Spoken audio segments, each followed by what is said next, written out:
Three, two, one. Welcome to Jim's Take, episode 144, The Chaos of Capitalism. I'm so excited for this. I've wanted to do a topic like this for a very long time, so now I'm geared up. I'm ready. I'm very excited. I got my readers on. Life is good. We are in March 2025. The world seems like it's about to fall apart. And what better time than now to talk a little bit about the chaos of capitalism? If you know me and you listen to the podcast, you know that my kind of shtick is how do you prepare for change when you don't know what change is coming? Well, now it appears that significant change is upon us. And I don't like to be the, pulling the vines, hate to say I told you so type of song, but it's been a very hectic 3 months, I think, for a lot of people. Nobody really knows what's going to happen. There's, stock markets going up and down and tariffs and government changes and all kinds of stuff. And everybody has suddenly become a political expert. Everyone is suddenly an economic expert. There's so much information out there. And just as important as what to focus on is just, is knowing what to ignore. And we know the world is changing. You've heard me say it ad nauseum. How do we respond to change? And if you have been listening, you're probably in a better position than most people. If you've listened to previous podcasts, because you would have done what I've been recommending to do. But today here, I want to talk about capitalism in general. The chaos of capitalism, which is what we're seeing now. Some would call it late stage capitalism. Some would call it exorbitant capitalism. There's all kinds of stuff. Capitalism, I'll say right off the bat, it's the best thing out there. I believe in capitalism, but there is an assumption built into capitalism that people are going to do the right thing. And it doesn't always happen. So we're on the edge of a precipice, it feels like. Grocery prices are through the roof. Everybody's talking about the eggs. Who knows where the next kind of shoe will drop. Restaurants are adding all kinds of extra fees and prices of everything are going to go up. And people are really kind of stuck in this middle of what's my ideology versus where am I going to spend my money. And so what I want to cover today is not necessarily capitalism, although I'll touch on it. I did write almost like this big manifesto, and it was just so preachy that I scrapped it. Maybe one day I'll do that in terms of what people should do. I don't like to say what people should do. I don't like to talk like that. Everybody's got their own individual situation. Everyone's got their different priorities. Everyone's got different needs. And so rather than talk about what people should do, let's talk objectively about the challenges that are facing us. And then I'll ask you some questions, give you some framework to kind of say, all right, well, how do I respond? Right? Because ultimately we do have some choice. We kind of forget that, right? And one of the questions I'm going to ask is, what's your cost of convenience? And where are you spending your money? But I want to get into really that big psychology of being a consumer. What is the psychology of capitalism, and how do we fit within it to make sure that we're going to be okay, or at least that we feel okay, right? We're looking through the news, and I've turned off social media for the most part, only because of the nonsense that comes around. Who even knows what's real anymore? But at the end of the day, what is real is, can you pay your bills? Can you feed your family? Do you have a roof over your head? Are you employed? Like, these are the things that really matter. And when we go through crazy times of change, and this brings me back to 2008 when I was working in corporate in the financial industry and the world was coming apart. There was crazy fear in retirement funds, fear in my job, fear in what's going to happen to my family, there was fear everywhere where the world collapsed. But it's so often that we're focused on what's happening to us, not how to respond. And I'm going to get into a lot of, where are we spending our money and what are we doing? This is not meant to be like, stop buying Starbucks and avocado toast and you could afford a house. That's not what this is going to be.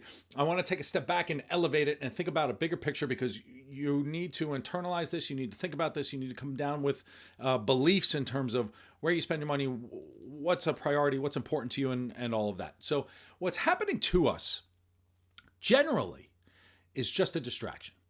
You go through the news and you're like, oh my God, what the hell did Donald Trump do today? What's Elon Musk doing today? And there's fear in this uncertainty, right? We have massive fear in terms of, well, what's going to come around the pike and what's going to be the fallout and what's going to be the, this activity over here has an impact and a downstream effect over here. And, we imagine all of these things. And one of my core beliefs, which if you listen to the last one, is this too shall pass, right? And it's this serenity. We have to make our decisions in a very calm, peaceful manner. Difficult when things are falling off the rails, or at least feel like they're falling off the rails. But when we kind of, take a look externally at what's happening, now this is, from my perspective, is where I'm sitting as a guy, where I am and all that. Oftentimes it's not going to be as bad as we think it's going to be. It's not going to be as good as you think it's going to be. Now, to my Irish friends who are being deported and all of that, it's kind of a different story. But for most of the people who probably listen to this podcast, I kind of have an imagination as to who you are, and I'm going to try and make this as relevant as possible to you. So it's easy to complain about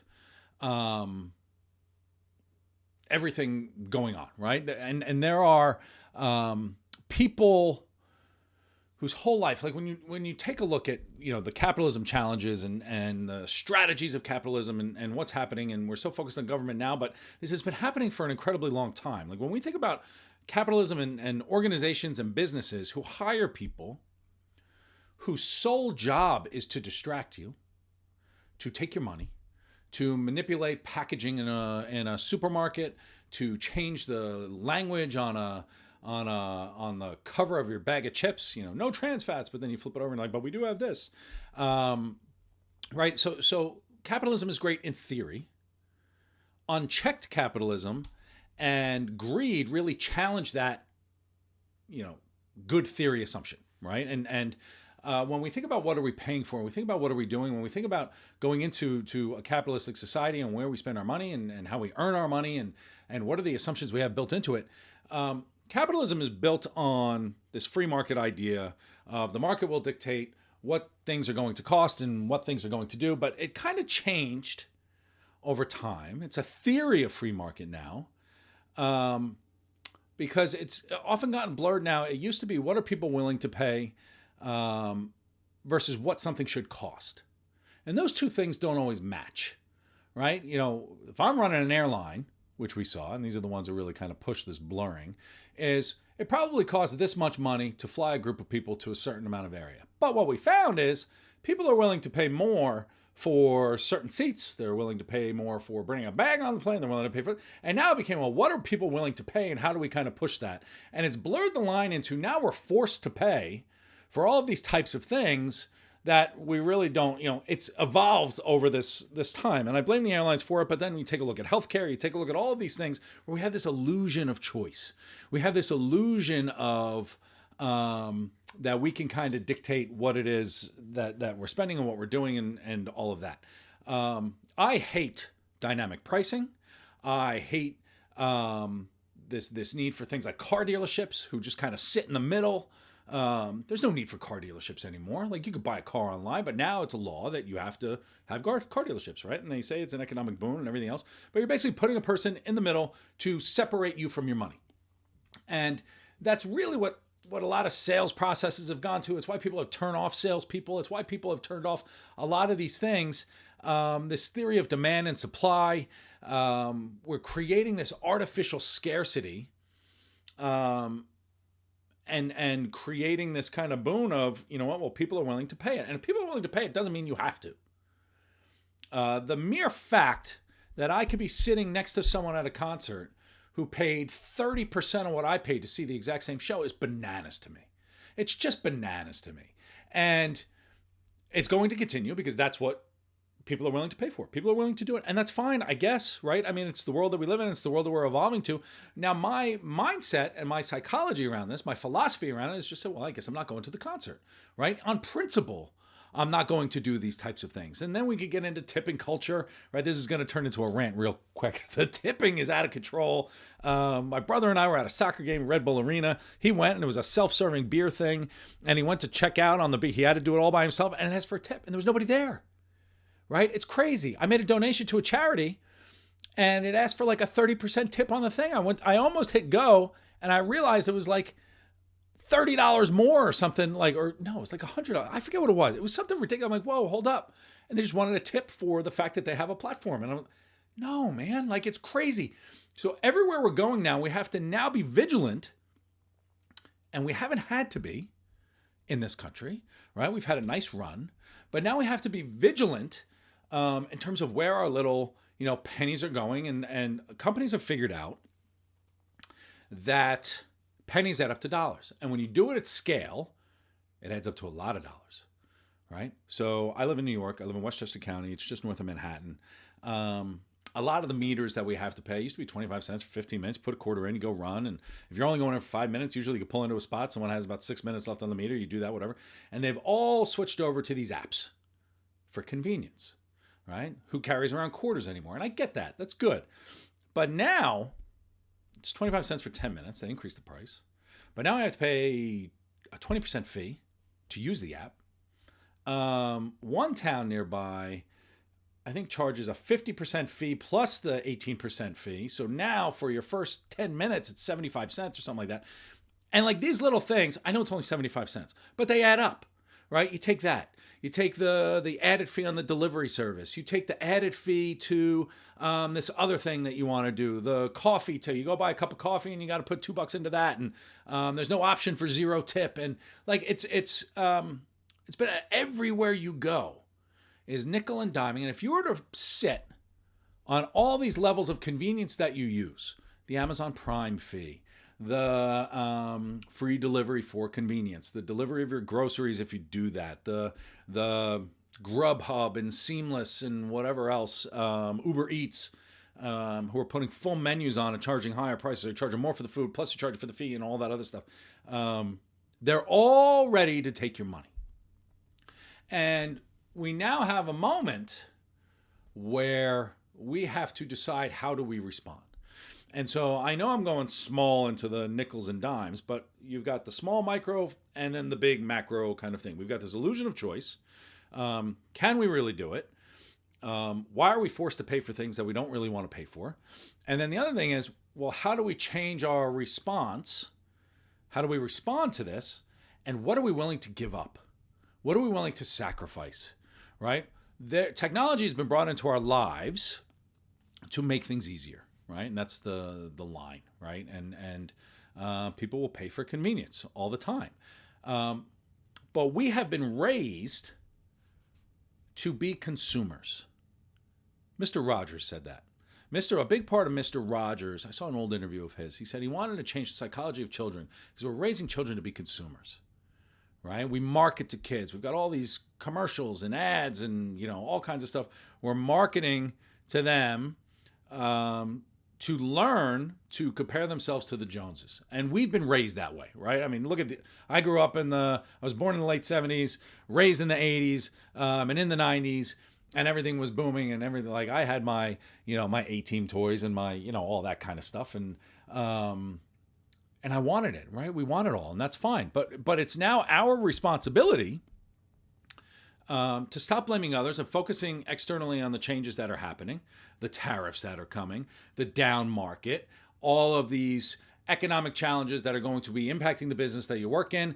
Exercises are going on. The reason I haven't done a podcast in so long is I've been getting calls out the ass from previous clients, current clients, future clients, saying, I have no idea how to manage this, how to put together a model, how to put together a contingency plan for if the market goes down 25, 35, 55%, right? And that's where the conversations are going. They're going through these models of market goes down 50%, who are the people you're letting go? Because we're going to have to decide quickly, right? And they should have been doing this for a long time, like I've been saying. You should be doing the same exercise at home. Right? What are we willing to give up? Where are we spending money that we just don't need? And many people who are going to get caught up in this, we've talked about it from AI, who are going to get laid off. It's a lot of the white collar people, a lot of those people who are making decent money. They might have a little bit of a cushion. Our cushion's being nickeled and dimed away. And so how are we preparing for this? And what are we willing to sacrifice? But it's not about sacrifice too. There's a peace and serenity to simplicity. A few episodes ago, I had a phenomenal guest, and it's really changed a lot of my thinking in terms of how to make your place a joyful space. It was joyful spaces we talked about. And I left that podcast and I spoke to my wife. And this year, our goal is to get rid of, I want a net negative 1,000 items in my house. And we've gotten rid of like 500 things. And then we had Christmas and a couple other things and it went back up. But now they don't know yet, but this weekend we're going down again. We have so much crap in our house and we're surrounded by that we just don't need. And when we realize that there is a joy to cooking your own food, how do we kind of enjoy these moments? How do we embrace, right? And it's chaotic with kids. I've got 2 kids. I get it. It's, with the commute and going back to the office. And I'm like, where do we have the time? And where do we have, those are excuses. I would argue those are excuses. Now, sometimes shit just goes sideways. I get it, right? Well, I've come back, traveling for work, and my wife was traveling for work, and we're picking up kids, and we're doing all kinds of stuff, and we're like, we just got to order the groceries because you need to kind of catch that breath. Fine. But I'm not talking about that. I'm talking about these run rate, casual kind of expenses that we have that are wasting money and wasting our position and wasting our psychology of simplicity. And plenty of people are wasting money. We have to shift from consumer to non-consumer. It's our responsibility. If we're waiting for the government to fix it, if we're waiting for people to protest and all these collective people that were angry about, they're impacting the farmers and we're living in this place of anger. We're living in this place of fear and we're not changing anything. The amount of people I've spoken to who complain about the food in this country are still buying the shitty food. Grow your own food, right? Set up a little hydro garden and do whatever and stop complaining about it. I know that's kind of an extreme example. I get it, right? Some things are feasible and some things are not. But there are no rules, right? And as we sit and we think about all the things that we're complaining about, we're still letting it happen to us. And we're still allowing it to impact the people around us. And so the question I want to ask is, what do you really need? And what is your appetite for change? Are you willing to give things up, right? When I think of the people that I admire, and when you look at like the super wealthy, not the billionaire Bezos people, but the people who have like $10 million, $20 million, they have nothing except a bunch of money. But they live like this simple place. I always joke, if I ever won the lottery, the first thing I do is throw everything in the garbage because I just don't need it. Like we hoard this stuff. I might need it one day. I might need this. Everything is fake in everything that we're marketed to. And we've been told and taught over time that we just need stuff. And we don't. Now, there was a big movement a couple of weeks ago about, hey, stop buying everything and it will really teach those billionaires a lesson. And it's the wrong angle to take, right? It's not about focusing on them and hurting, the businesses that do that. There will be, it could level itself out, but it just doesn't work, that kind of stuff. Like nobody buy gas on a Tuesday and, the oil companies will go bankrupt. It doesn't work. Like, so stop with stupid stuff.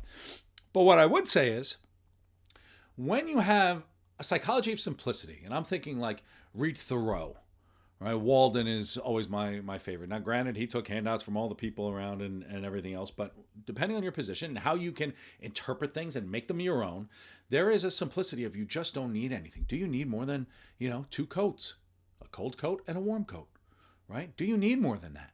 Right? I have this argument with my wife almost all the time. You don't need that many shoes. You just don't. But we do. We consume. We like to do. We've got that retail therapy mindset, and we do all of that stuff. And so, when we find joy in finding the things that we want, and not the things that we think we need, you're buying a new pair of pants. You're not buying a cheap one and buying another one and just ordering it online. Go out to like a local shop and you find the pair of pants that you really, really like, right? And that's the one pair of pants, and that's great. It's really nice to have an empty closet.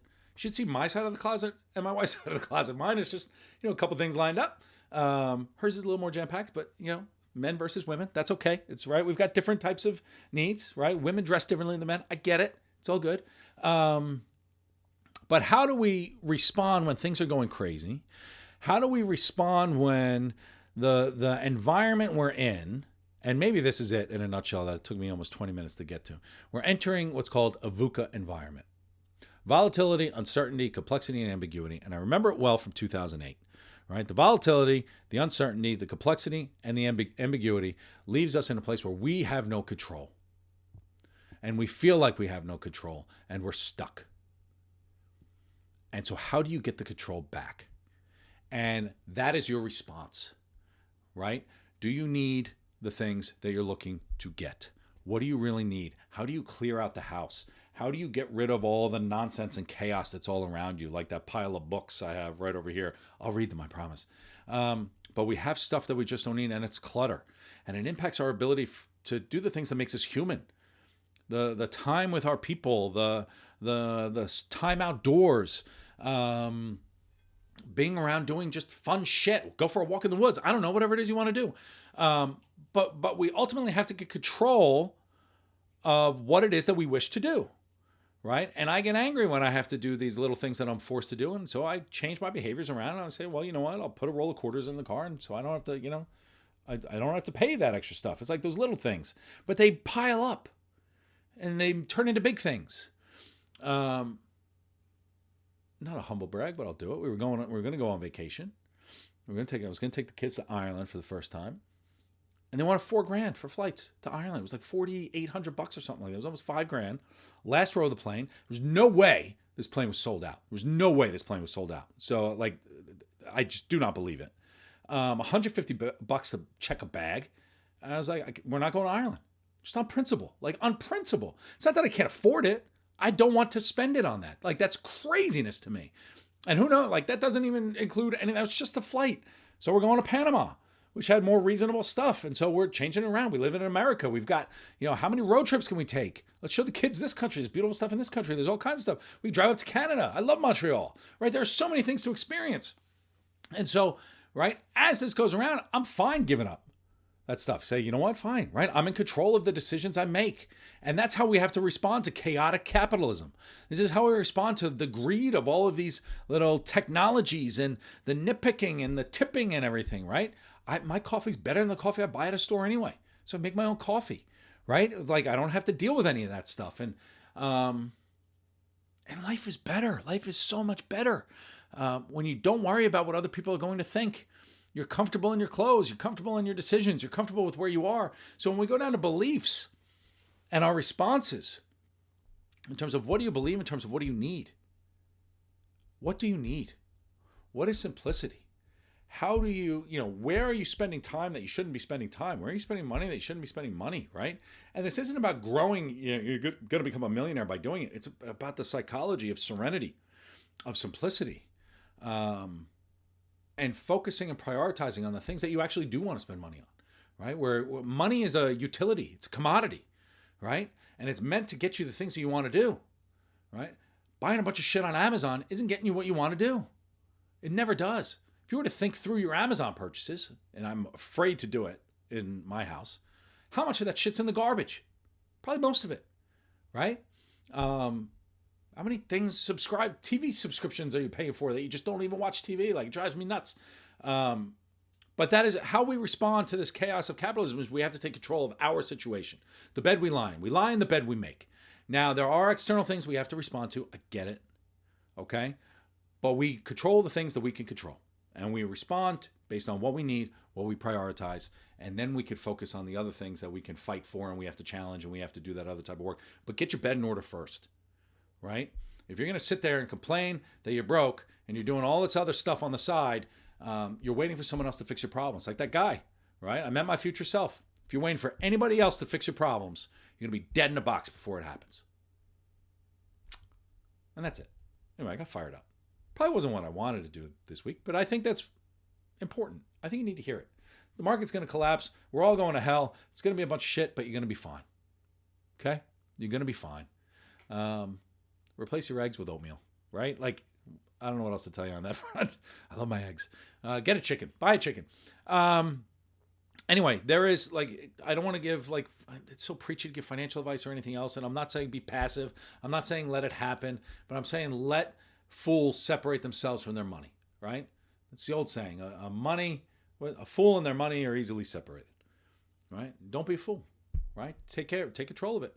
The amount of times we've cut back on restaurants, we've cut back on everything, not because I'm afraid of it, it's because I just don't want to spend money on it, right? I'm getting cheap now in my old age, right? With all these whippersnappers running around and doing that. But how do you respond to capitalism? That's it. You have to focus on you, not the change that's happening. You can be aware of it, but you're not going to change the shit that's coming out of Washington and the tariffs and all of that stuff. You can scream about it. You can protest. You can do whatever you want. You might go to jail for protesting. I think that's illegal now to protest. Amazing. Welcome to America. Land of free speech and free assembly.